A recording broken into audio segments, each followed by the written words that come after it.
ਮੈਂ ਤੁਹਾਨੂੰ ਦੱਸ ਨਹੀਂ ਸਕਦਾ, ਤੁਸੀਂ ਫੋਟੋ ਦੇਖੀ? ਜੀ ਮੈਂ ਦੇਖੀ ਹੈ। ਉਹ ਨੈਟ ਤੇ ਚੱਲਦੀ ਨਹੀਂ ਭਾਈ, ਦਿਖਾ ਨਹੀਂ ਸਕਦੇ ਕਿਉਂਕਿ ਬਹੁਤ ਕਰੂਤਾ। ਜਿਹੜਾ ਚੈਨਲ ਪਾਊਗਾ ਚੈਨਲ ਹੀ ਬੰਦ ਹੋ ਜਾਏਗਾ। ਇੰਨੀ ਘਟਿਆ ਉਹ, ਇੰਨੀ ਘਟਿਆ।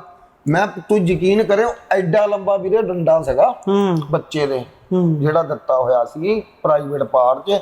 ਪ੍ਰਾਈਵੇਟ ਪਾਰਟ ਜਿਹੜਾ ਬੱਚੇ ਦੀ ਪ੍ਰਾਈਵੇਟ, ਉਹਨੂੰ ਵੱਢ ਦਿੱਤਾ ਤੇ ਬੈਕ ਤੇ ਉਹਦੇ ਮਤਲਬ ਡੰਡਾ। ਤੁਸੀਂ ਇਹ ਦੇਖੋ ਕਿੰਨੀ ਕਰੂਰਤਾ ਆ।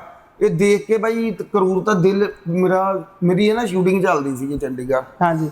ਮੇਰਾ ਆਸ਼ਰਮ ਗਾਣਾ ਕੋਈ ਉਹਦਾ ਅਸੀਂ ਸ਼ੂਟ ਕਰ ਰਹੇ ਸੀ, ਮੈਂ ਬੇਨਿੰਦਾ ਸੀ। ਜਦੋਂ ਮੈਂ ਪੋਸਟ ਦੇਖੀ ਅਸੀਂ ਸ਼ੂਟਿੰਗ ਵਿੱਚੇ ਹੀ ਛੱਡੀ, ਵਿੱਚੇ ਹੀ ਛੱਡ ਕੇ ਅਸੀਂ ਇੱਥੇ ਆਏ ਆ। ਠੀਕ ਹੈ। ਇਸ ਲਈ ਸਿਰਫ ਇਹ ਵੀ ਜਿਹੜਾ ਉਹ ਬੰਦਾ ਆ ਜਿਹਨੇ ਕ੍ਰਾਈਮ ਕੀਤਾ, ਇੱਕੋ ਛੋਟੀ ਜੀ ਮੰਗ ਆ ਕਿ ਤੁਸੀਂ ਉਹਨੂੰ ਸਜ਼ਾ ਤਾਂ ਦੇਣੀ ਆ, ਕਿਉਂਕਿ ਕਲੀਅਰ ਹੋ ਗਿਆ ਉਹਦਾ ਕ੍ਰਾਈਮ।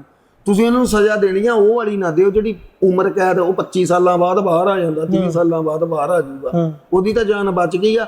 ਉਹਨੂੰ ਸਜ਼ਾ ਦਿੱਤੀ ਜਾਵੇ ਚੌਂਕ ਦੇ ਵਿੱਚ